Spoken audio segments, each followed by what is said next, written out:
Good evening. It is time for today's Tax Talk. I'm your host. I'm attorney Stephen Leahy. It is Wednesday. It is Wednesday, July 7th. Let me see what day it is. It is July 6th. Wednesday, July 6th, the year of our Lord 2022. Should have known that. July 4th was just Monday. Welcome to today's Tax Talk.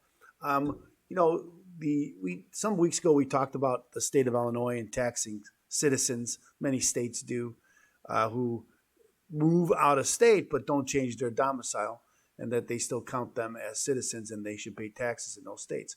Well, you may not be surprised to find out that the United States government, the IRS, has a similar policy, and that's what we're going to talk about today. Won't you join us?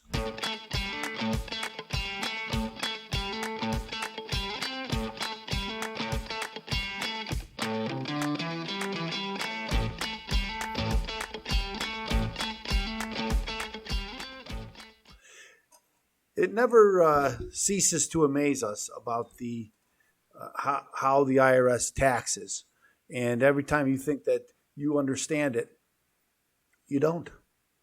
And so there was a good article today, and it reminded me of this because while I have come across the expatriation tax, I don't think most people understand that, and that's why I wanted to talk about it today.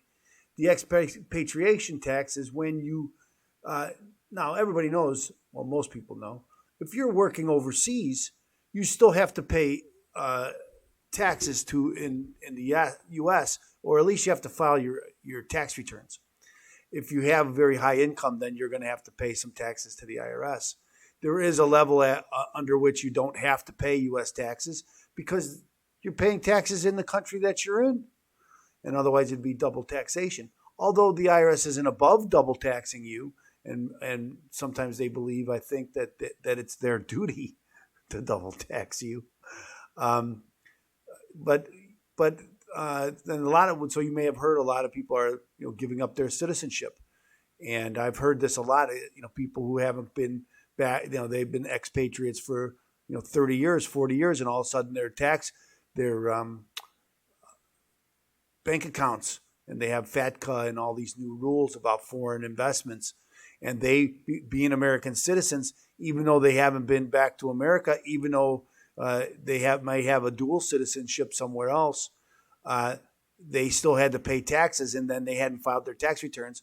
And so some of the rules had changed, and so people just, I'll just give up my citizenship. And in response, the federal government came up with an expatriation tax. So if you want to give up your citizenship, you can do that, but it's going to cost you. We want our rent. And so that's what we're going to talk about today. And so let's get into it. Okay, so first let's talk about the expatriation tax. This is from the irs.gov website. And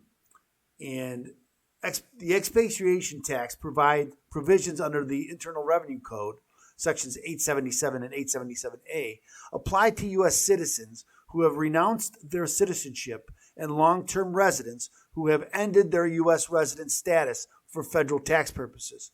Different rules apply according to the date upon which you expatriated. 2008 was the date. There are some dates before, but 2008 is when they came up with this rule.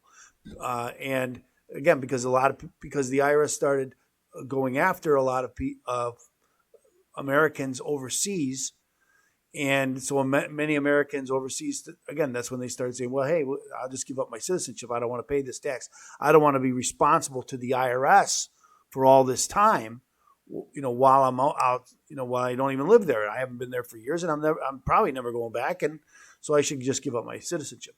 And again, they came up with this expatriation tax. There's a good article today in Forbes by Robert W. Wood. He's actually we read a lot about him in this on this show because he writes a lot of great articles that I think people should know about. So reports say there's a big uptick in the interest in leaving America with the overruling of Roe v. Wade. I think it's got more to do with taxes, gun violence, political turmoil, and more. One popular post advises how to move out of the U.S. and the best places to escape. There are numerous choices, including moving to Canada, but if you go, is it a temporary or permanent? Either way, most people probably assume that it won't impact their citizenship. After all, there's no reason that moving anywhere, changes that. Yet it is surprising how many people get confused about U.S. taxes and think that leaving the U.S. to live abroad means no longer paying taxes here, especially if you are paying taxes somewhere else. However, the mere fact that you live abroad, even forever, does not mean that you ever avoid U.S. taxes or the annual slog to file IRS returns. You might be paying tax in two places, to the IRS and to your new country of residence. In fact, if you want to stop paying U.S. tax, you have to go a step further. It's a step that is not unheard of. Official U.S. Treasury Department records show that in 2020 set a record for the number of Americans who renounced their U.S. citizenship or gave up their long-term green cards. Common reasons for renouncing can be family, tax, and legal complications for people who generally live outside the United States. There is an official list published quarterly, and the names for the fourth quarter 2020 made the annual total 6,707, a 237% increase from 2019. That may not sound like many, but the actual number of expatriates is often assumed to be higher, with many apparently not counted. Both the IRS and FBI track Americans who renounce. Some renouncers write why they gave up their U.S. citizenship, but yet tax considerations are often part of the equation. Expats have long clamored for tax relief. Adding fuel to the fire is FATCA, the Foreign Account Tax Compliance Act. I mentioned that. This U.S. law was passed in 2010 and requires an annual Form 8938 filed with the IRS if you have foreign assets, if your foreign assets meet that threshold, and it's not very large, the threshold. FATCA spans the globe with an unparalleled network of reporting, requiring foreign banks and governments to hand over bank data about depositors. Non-U.S. banks and financial institutions around the world must reveal American account details or risk big penalties. Some renounce because of global tax reporting and FATCA. Dual citizenship is not always possible, as this infographic shows. Maybe we should go to the infographic. Let's see. I haven't looked at it, to be quite honest with you. Let's see what it says. Okay. Map of dual citizenships around the world. Dual citizenships policies. So here's yes, some allowed dual citizens, and some don't. I think the red is that they don't. No with allowances. But many do not. Some do. Okay, so let's go back. America's global income tax compliance and disclosure laws can be a burden, especially for U.S. persons living abroad. Americans living and working abroad must generally report and pay tax where they live, but they must also continue to file taxes in the U.S. while reporting is based on their worldwide income. So remember the 16th Amendment, from whatever source derived. A foreign tax credit often does not eliminate double taxation. Then there are annual foreign bank account reports called FBARs. They carry big civil and even potential criminal penalties. The civil penalties can consume the entire balance of an account. Ironically, even leaving America can be costly. To exit, you must prove 5 years of IRS tax compliance, and getting into IRS compliance can be expensive and worrisome. If you have a net worth greater than $2 million or have an average annual net income tax for the previous 5 years of $171 or more, $171,000 or more, you can pay an exit tax. It is a capital gain tax calculated as if you sold your property when you left. A long-term resident giving up a green card can be required to pay the exit tax too. Sometimes planning, gifts, separate tax returns for married persons, and valuations can reduce or eliminate the tax. Tax planning. You got to get involved with tax planning. I don't know if you do that, but we help people do that. However, plan carefully and run the numbers, as the tax worry can be real. Even for those who can sidestep the tax, a more modest cost is administrative. As America charges $2,350 to hand in your passport, a fee more than 20 times the average of other high-income countries. The U.S. hiked the fee to renounce by 422%, as previously there was a $450 fee to renounce and no fee to relinquish. Now there is a $2,350 fee either way. The State Department said raising the fee was about demand and paperwork. Yeah, it's not about trying to stop you.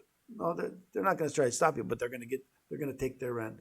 So here's that map again, and then this is a background of taxes. I don't know if I put that in the description, but there's maybe I'll put it in the description. Go back and I'll put it in the description. I just want to 2008 law introduces first exit tax in U.S. history in 2008. So that's where we are. When you leave, you pay. When you stay, you pay. Again, a lot like the state of Illinois and other states, where even if you move out of state, you still are just presumed to stay in Illinois, that you're going to come back. And unless you change your domicile, which means you're never moving back to Illinois, and you can prove it, and I've helped several clients, I wouldn't say many, but we've had a number of clients that we helped who moved outside of Illinois and still were taxed.